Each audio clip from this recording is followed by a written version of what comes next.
أكدت إحصاءات أن القراصنة المغاربيين احتلوا الصدارة في مسلسل الهجوم على المواقع الإسرائيلية.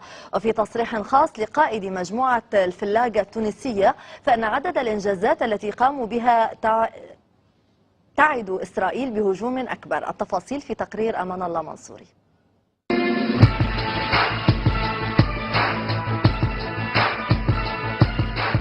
ليلة واحدة كانت كفيلة بفض الهاكرز لعذرية المنظومة الأمنية الإسرائيلية.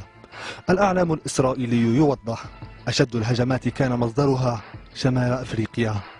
وحدة مغاربية للهاكرز تدفع إسرائيل لرفع الراية البيضاء وتقف عاجزة عن السيطرة على مواقعها الحكومية، مواقع أصبح يتلى فيها القرآن الكريم آناء الليل وأطراف النهار. الفلاجة هاكرز تونسيون، والأشباح المغربية، والفيروس من المغرب، ومجموعات مغاربية أخرى نسقت لما سمي بعملية ثعلب الصحراء، فحصدت إسرائيل آلاف الاختراقات لمواقعها. وفي تصريح خاص للميادين يقول أحد هاكرز مجموعة الفلاجة المشرف على عملية ستروم 3: هجمة هي هجمة عالمية إسلامية شارك فيها تقريبا كل الهاكرز المسلمين، ولا تقتصر فقط على مجموعة أنونيمز. وقد اخترنا هذا اليوم لأنه ذكرى الهولوكوست، وهو محرقة اليهود على يد هتلر، فاليوم يحترقون لبيبين بفضل الله. قد نظمنا نحن مجموعة الفلاجة حدثا على شبكة الفيسبوك باسم ستورم أتاك 3، وهو ثالث حدث نقوم به ضد إسرائيل.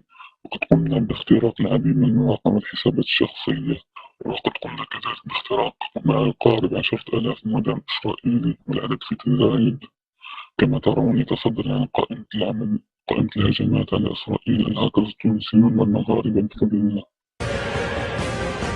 أسطورة أمن إسرائيل المعلوماتية تنهار، كما انهارت قبلها أسطورة الجيش الذي لا يقهر. قرصنة وحجب وألغام فيروسات وسرقة بيانات واختراق حسابات بنكية، وفيديو يظهر حصريا للميادين اختراقا مباشرا لسيرفر إسرائيلي وتفخيخه بالفيروسات. إسرائيل استطاعت الوصول لإيميلات الهاكرز وتوعدتهم بالتتبع والتصفية قريبا. رد الهاكرز كان سريعا: هذا مجرد استعراض والقادم أعظم. نتوجه برسالة لإسرائيل ونقول أننا نبدأ الحرب بعد. هذا استعراض ولم نستعمل القوة، والحرب القادمة ستكون أشد بإذن الله، فانتظرونا.